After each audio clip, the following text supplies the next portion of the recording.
Ver en este punto al Supremo, porque allí estallaba todo a primera hora de esta mañana cuando conocíamos ese informe de la UCO, se levantaba el secreto de sumario, conocíamos, Cristina, ya los detalles de ese informe y ahí es cuando veíamos ya negro sobre blanco cuál había sido, según los agentes de la UCO, el papel de Santos Cerdán en toda esta trama.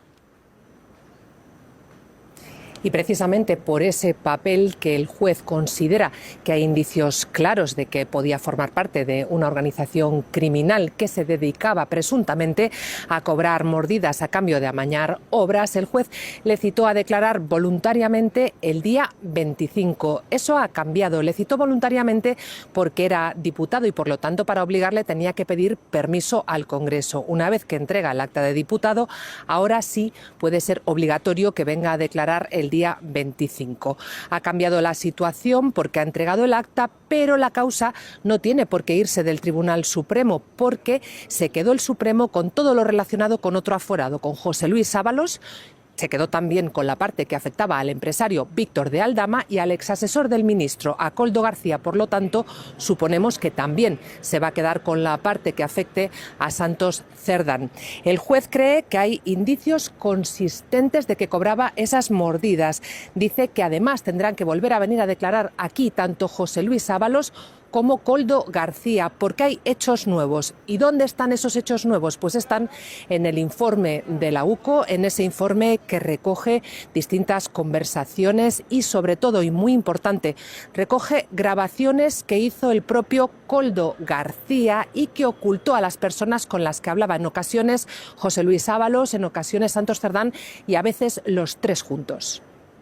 Cristina, tú te has leído esta mañana ese informe, es un extenso informe de la UCO donde se desgrana en todas esas conversaciones también el dinero que se cobraban por esas mordidas que gestionaba, según dice la UCO, Santos Cerdán. Hablamos de cantidades muy importantes de dinero.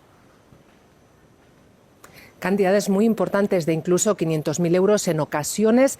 Relaciona a tres empresas este informe de la UCO. Recordamos que el empresario Víctor de Aldama habló de más empresas, pero en el informe lo dicen. En concreto, se centran en tres empresas, son las que han estado registrando y las que han estado investigando y creen que Santos Cerdán era el que se encargaba de administrar esas presuntas mordidas, que era el que conseguía las obras y después decía cómo había que repartir el dinero de las comisiones.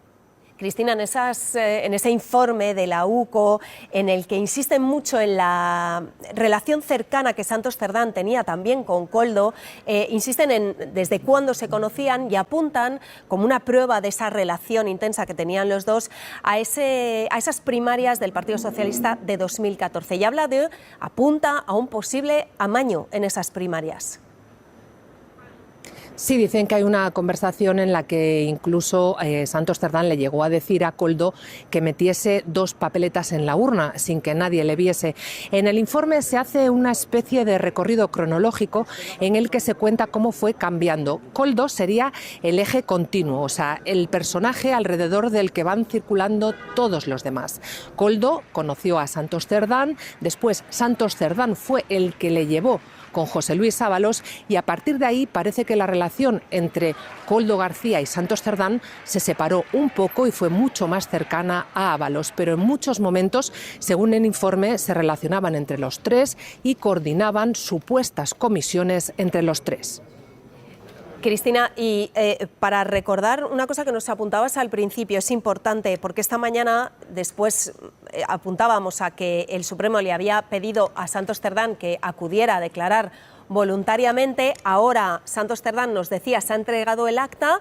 Eso quiere decir, nos contabas, que le pueden llamar a declarar ya obligatoriamente, pero todo se queda, insisto, en el Supremo. Es lo más posible. Podría el juez no querer quedarse con la parte de Santos Cerdán, pero entendemos que tal y como ha ido evolucionando la causa hasta ahora, lo normal es que se quede también con la parte de Santos Cerdán. Cuando en la Audiencia Nacional vieron que había indicios de delito en un aforado, en José Luis Ábalos, enviaron toda la causa al Tribunal Supremo. Y entonces el juez del Supremo, Leopoldo Puente, decidió quedarse solo con una parte, pero no solo la parte del aforado de José Luis Ábalos, se quedó también con la parte que correspondía al supuesto conseguidor, al empresario Víctor de Aldama, y también al nexo, al eje, a Koldo García, al que era asesor del ministro de Transportes. Por lo tanto, sospechamos que debido a esa relación tan cercana que hay entre Koldo García, Santos Cerdán y José Luis Ábalos, también continúe la investigación sobre Santos Cerdán aquí en el Tribunal Supremo, porque además la Audiencia Nacional se quedó con una parte que está como más relacionada con las comisiones por la venta de mascarillas en pandemia, y el Supremo se está centrando un poco más en lo que son las presuntas comisiones por adjudicaciones de obra.